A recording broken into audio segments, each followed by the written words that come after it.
SPC paper leak ఘటనపై YSRTP అధ్యక్షురాలు షర్మిల పోలీసులకు ఫిర్యాదు చేశారు.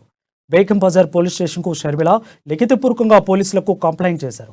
పేపర్ లీక్ ఘటనలో బాధ్యులపై కఠిన చర్యలు తీసుకోవాలని కోరారు. ఫిర్యాదు పత్రాన్ని ఇన్స్పెక్టర్ శంకర్కు అందజేశారు. అనంతరం ఆయన మాట్లాడుతూ ప్రగతి భవన్ కనుసన్నల్లోనే సిట్ విచారణ కొనసాగుతుందని ఆరోపించారు. ఐటీ శాఖ వైఫల్యాన్ని కచ్చిపుచ్చుకోవడానికే సిట్తో దర్యాప్తు చేస్తున్నారని మండిపడ్డారు. ఈ కేసులో ఐటీ శాఖ వైఫల్యంపై దర్యాప్తు చేయాలన్నారు. కేసీఆర్ ఇంటికి ఉద్యోగం ఇస్తానని, నిరుద్యోగ భృతి అని చెప్పి ఏది నెరవేర్చలేదని మండిపడ్డారు.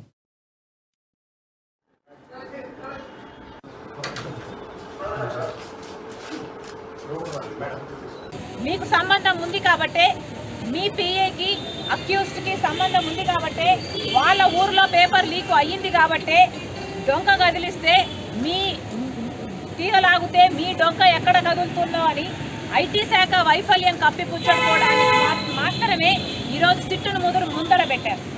ఈ సిట్టు దర్యాప్తు కూడా ప్రగతి భవన్ నుంచి జరుగుతుంది.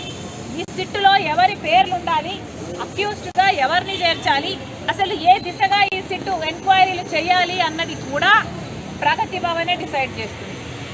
ఇక సిట్టుకు వస్తే అసలు సిట్టులో ఇక ఏ ఇతర ప్రమేయము లేదు అన్నట్టు ఒక 10 మందినో 19 మందినో దోషులుగా చూపించి పెద్ద తరకాయ ఏవి దీంట్లో ప్రమేయం లేదు అన్నట్టు, ఇది చిన్న ఇష్యూ అయినట్టు, ఇదేదో చిన్న కేసు అయినట్టు దీన్ని క్లోజ్ చేసే ప్రయత్నం చేస్తున్నారు.